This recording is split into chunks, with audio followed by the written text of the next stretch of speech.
ঢেকিয়া লিহিৰি পতিয়া বতাহত যেনেকৈ হালে ঢোলৰে চাপৰ তোৰে লাহি কঁকাল দুচেও তিনি চেওকৈ ভাগে তোৰ দৰে নাচনি দেখি শ্ৰীকৃষ্ণই বাঁহী বজাইছিলে চাগে মোৰ মইনা ঐ বাঁহী বজাইছিলে চাগে পৰ্বতৰ ঢেকিয়া লিহিৰি পতিয়া বতাহত যেনেকৈ হালে ঢোলৰে চাপৰ তোৰে লাহি কঁকাল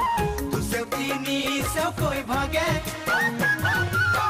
তোৰ দৰে নাচনি দেখি শ্ৰীকৃষ্ণই বাঁহী বজাইছিল